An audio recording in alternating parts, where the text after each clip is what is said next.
Okay, gentlemen, 2016 is almost upon us, so it's well worth looking back at 2015. And the Vancouver Canucks, when you talk about the calendar year, of course, you're talking about two different seasons. And man, these two seasons seem like they couldn't be more diametrically opposed. Yeah, the line of demarcation for me is really that playoff series against Calgary. Up until then, I think the new regime succeeded on just about every level, and then they go against Calgary. They lose in 6, but it's really the way they lose, and ever since then, it's just kind of been a downward slide. So, I mean, for me, looking forward to 2016, the issue before the Canucks really isn't about wins and losses. It's about providing hope and showing some improvement from those young players they've really built their future around, and really hung, the plan, really hung the whole sales pitch to this market. All right, so when 2015 started, Paul, there was a really quite new administration, right, for the Canucks. A new president, a new GM, a new head coach. The bloom was on the rose, at least until the first round, as Ed says.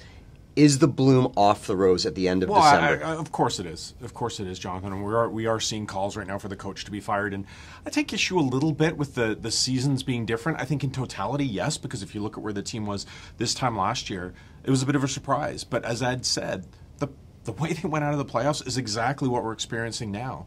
Disappointment and underachievement. And I think the sad thing is people were okay with this team losing. They were okay with the team not being relevant. Even last year, people were not hell-bent on making the playoffs.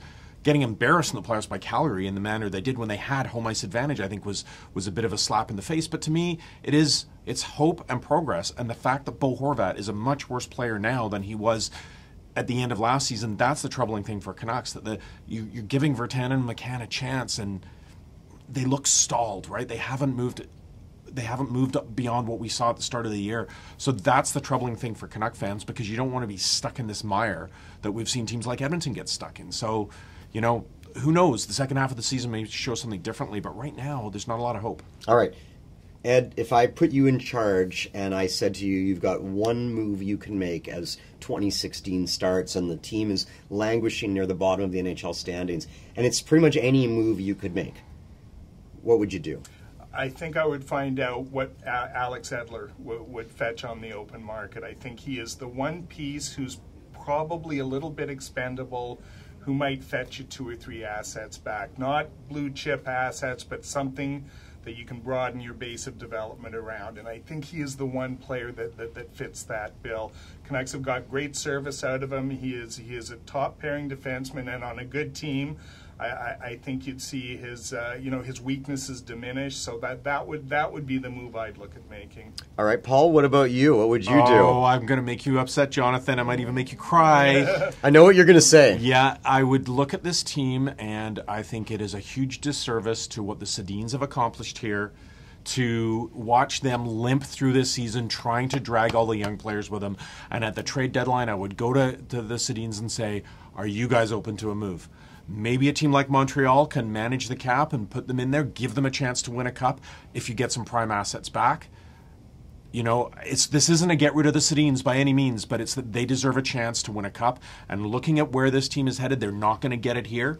If you can get something back for them and foster the growth of this team, then I think that's what I'd look at. Okay, now that I've stopped crying, Ed, is what Paul's suggesting realistic? Could you get the Sedins out of here? Would they bring back assets that are worth having them go for? And where do you go from there? Because that's 2 guys from your top line, essentially the 2 guys from your top line, now gone. Yeah, no, I think in the phone-in show universe that might be. That's what Paul's like. It might be doable, but I just realistically, the ownership and the general manager are so invested in the Twins. Not this year. I'm just wondering if, at the end of next year, if we're going through another lost season, another just horrific atmosphere at Rogers Arena, all the rest of it. I wonder if that might be the time to do it. I just think it's definitely a beat too early to think about that right now. The last thing, guys, for years the Canucks were a tough ticket in this town. You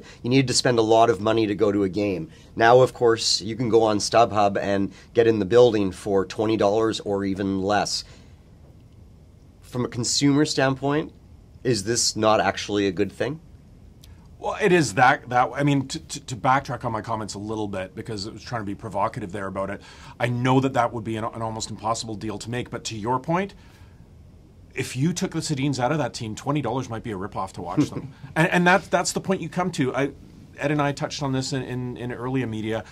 You know, the fans at home may be okay with a rebuild because they can just turn the ticket, they can turn the TV off. If you've paid for season tickets and you're paying $350 and you're not even watching the Sedins, what the hell are you watching? So, I don't know, $20 might be a little bit steep, even on StubHub, for the product that they put out on the ice sometimes. All right, guys, well, thanks very much, and I hope that a year from now we're not talking about the relegated Canucks now playing in the American Hockey League.